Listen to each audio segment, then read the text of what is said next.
আমি একটা দুঃখের মেয়ে ভাই, আমি যেখানে বিয়ে হোক স্বামীর কষ্ট দুঃখ বুঝে তার সাথে সংসার করবো, দরকার বলে নিজে কষ্ট পাবো কিন্তু।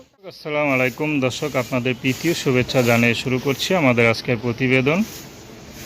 তো দর্শক দেখতে পাচ্ছেন আমাদের সামনে এক আপু দাঁড়িয়ে আছে, আমরা তার গল্পটা শুনবো, জানবো আপু কেন আমাদের ইউটিউবের মাঝে আসলেন, তিনি কি বলতে চান। আপু আসসালামু আলাইকুম, ওয়ালাইকুম আসসালাম। কেমন আছেন?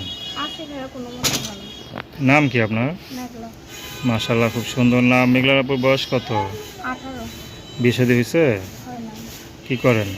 সেলাই মেশিনের কাজ করে মানুষের দোকানে।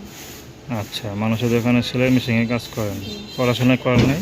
না ভাই, ছোটবেলা থেকে করতে পারিনি, বাবাটা চলে গেছে বিয়ে করে দিয়ে, তাই মারা কাজ করতে পারে না, আমি নিজে কাজ করে আমরা পালি। ভাই বোন কয়জন?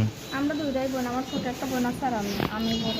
আচ্ছা, এই জন্য সব দায়িত্ব আপনার উপরে আমার পড়ছে। কাছে না ভাই। মা কিছু করে না?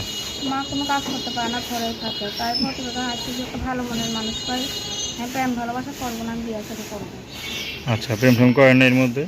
না ভাই, আমি প্রেম ভালোবাসা করি না। সত্যি বলতেছেন? সত্যি ভাই। নাকি ধরা খেয়েছেন আমি কোথাও? কাজ কাম করি, খাই, আমারটা আমার মতো আমি চলাফেরা করি, যখন তোমার প্রেম ভালোবাসা এটা এই বয়সে মেয়েরা প্রেম করে না, কোনো ছেলে আর বিশ্বাস ওটা ভাই করতে চায় সবাই না। হয়তো করতে পারে, কিন্তু আমি করি না ভাই।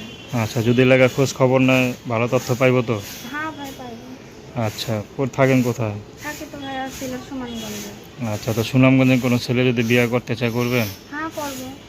আচ্ছা, সে যদি বিবাহিত হয়? বিবাহিত হলেও আমার সমস্যা নেই ভাই, সে যদি তারও পারতে পারে আমারও পারে, তাহলে আমার কোনো সমস্যা নেই। স্বামীকে নিয়ে ঠিক মতো চলতে পারবেন তো? হ্যাঁ ভাইয়া পারবো। কোনো কষ্ট দেবেন না তো আবার? না ভাই না। অনেক মেয়েরা তো বিয়ের পর স্বামীর কষ্ট না দেয়, ভাই, স্বামীর আমার মনে এমনিতে কষ্ট, আমি কারো মনে কষ্ট দিই না, আমার মনে মানুষের দেয়। বিয়ের পর স্বামীর দুঃখ কষ্ট বুঝে সংসার করতে পারবেন? পারবো ভাই। আচ্ছা, নাম কি বললেন? মেঘলা। দর্শক, তার নাম্বারটা হচ্ছে 01